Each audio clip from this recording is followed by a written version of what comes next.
Homeland Security Secretary and retired Marine General John Kelly joins me now. Mr. Secretary, thanks so much for joining us. Appreciate it. Thanks, Jake. So President Trump warned last night that a, quote, major conflict between the U.S. and North Korea is possible. Hours later, we see North Korea fire this ballistic missile. Do you think North Korea's actions this evening makes the major conflict that the president warned about as a possibility more likely? Well, I think they're not fast enough to put a missile launch. I don't believe they are, and I don't know what kind of missile it was, Jake. But I don't think they're fast enough to put a missile launch together based on what the president may or may not have said last night.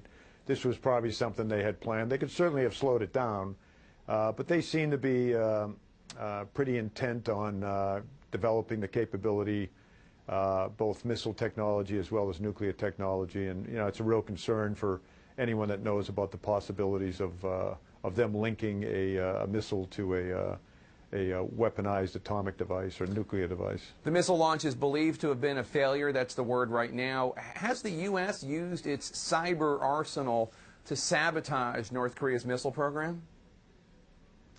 Well, if I knew that, of course, I couldn't comment.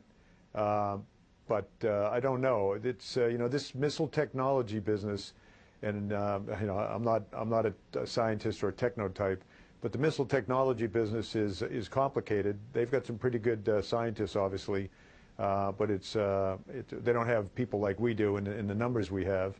But it's pretty complicated business, and whether it was you know, destroyed itself on its own or was some other factor, I don't know. But the good news is it didn't do very well. The Sunday, just a few days ago on Sunday on State of the Union, you told Dana Bash that North Korea will have a nuclear missile that will be able to reach California by President Trump's second term.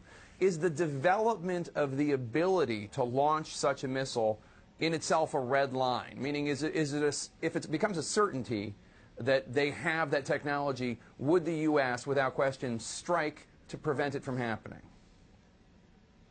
Well, I don't have too much insight, actually, into the intelligence of how they're doing, other than to know that certainly when I was on active duty, they were doing very well, and I believe they will have the technology. Unfortunately for Mr. Trump, all of the attempts in previous administrations to somehow get them to be more responsible, that is to say, to stop their technology, missile technology development and the atomic development.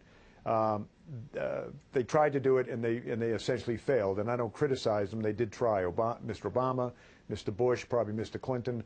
But it has fallen on this president that they will, in my opinion, have a workable missile, ICBM-type missile that can certainly hit the United States. Not all of the United States, but hit the United States. And they're working hard to develop a weapon to put on that missile. I would say that I think, you know, by if we can predict it, it's going to happen on this day, we need to stop it before they get to that point. President Trump says that North Korea is his biggest global concern. Is North Korea your biggest domestic concern? North Korea? Mm-hmm. Is that what you said, Jake? North Korea? Not right now. I mean, for me in the homeland, because they're not able, I believe, to strike the homeland yet, there's a lot of other things that are concerning me. But, you know, as that came closer and closer as a possibility, clearly the impact of a nuclear weapon on any part of our homeland would be catastrophic. There'd be a recovery aspect to that if it ever happened, God forbid. That would concern me greatly. You're talking about millions of lives and quite a bit of devastation and, you know, environmental impact. But for right now, I'm worrying about other things, but I'm keeping a wary eye on what's going on the peninsula.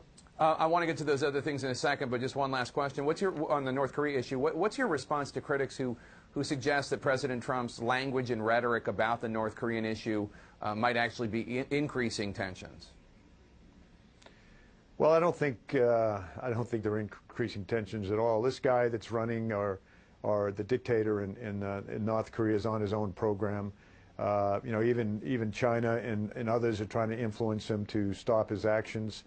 I think what Mr. Trump is doing, in my mind, is outlining the threat and the very real possibility that this guy, the dictator there, could have a nuclear weapon in the not-too-distant future that could be married to a ICBM. I think any president that didn't talk about it in stark terms would not be doing his job. Do you think that Kim Jong-un is mentally unbalanced? Oh heck, I don't know. You know, he seems like someone who knows what he's doing. I mean, clearly, the number one thing in his mind is to remain in power.